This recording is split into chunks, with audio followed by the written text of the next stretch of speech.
E hoje continuamos a falar também de inovação nos negócios, é o tema da coluna do professor Davi Forli Inocente. Professor Davi, uma boa tarde. Marcos Frateschi, Rosana Zaidan, equipe ouvintes da Rádio CBN, boa tarde.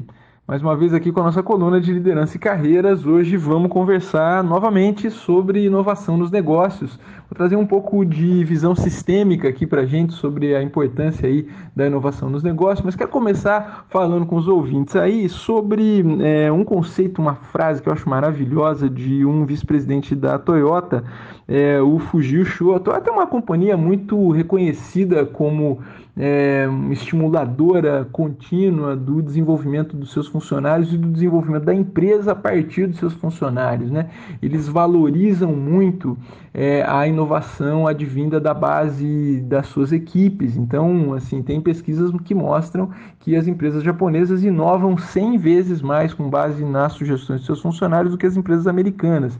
Isso cria uma cultura de melhoria contínua muito forte, de significado do trabalho, né, de cada um levar muito a sério aquilo que é feito na empresa, de cada um se colocar como dono, né? Essa coisa que eu tenho ouvido tão recentemente, é esse termo que vem sendo propagado, é a dor de dono. Isso é uma coisa que a Toyota conseguiu colocar na veia dos seus funcionários, né? Então disse lá o Fujio Sho, uma coisa que eu acho muito interessante: se você não está ocupado reinventando a sua empresa, posso garantir que está ficando para trás.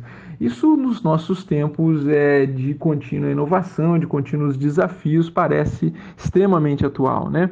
E eu vou usar essa fala para dizer o seguinte, né? Tem um aspecto que eu sempre gosto de lembrar, que é a necessidade da visão sistêmica, né? Às vezes a gente está num mercado e não olha sistemicamente para o contexto onde a gente se encontra, né? Não olha sistemicamente para as funções que se integram para que a nossa empresa aconteça e dê certo, né? Então, às vezes a gente olha para um setor muito localizadamente. Então, o que eu vou fazer aqui com vendas para vendas dar certo? O que eu vou fazer ali com produção para o meu produto ficar melhor? O que eu vou fazer aquilo outro ali para os meus funcionários se sentirem mais comprometidos? Isso tudo precisa ser pensado de uma maneira coletiva, conjunta, né? A isso se dá o nome de visão sistêmica. Como é que eu olho para a minha empresa e coloco-a toda no sentido do nosso mercado, no sentido daquilo que é importante para nós, qual é o mercado em que eu me encontro, né? Eu sempre reforço muito essa ideia de que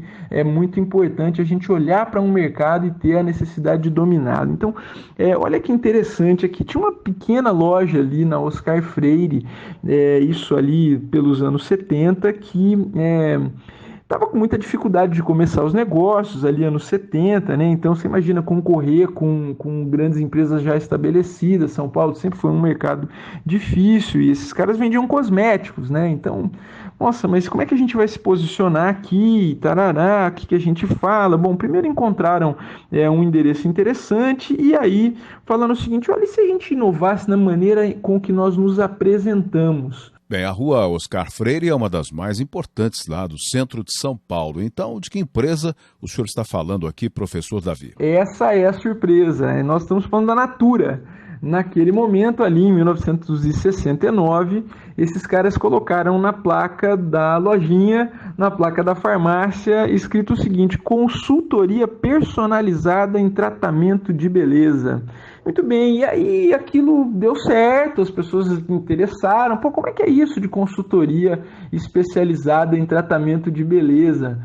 E aí começaram a procurar, e aí começaram a pedir um pouco mais de demanda residencial, e aí eles entenderam que valia a pena expandir os negócios nessa linha residencial, ou seja, olharam sistemicamente, saíram do padrão em que eles estavam tentando competir ali no começo, e hoje a Natura conta com 350 mil vendedores. Isso é um número monstruoso, né?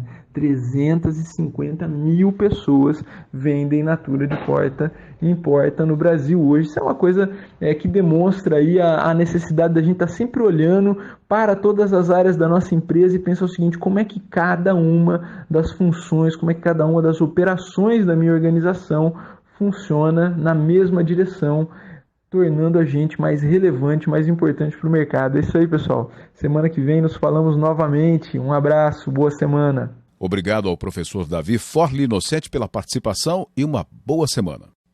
E hoje continuamos a falar.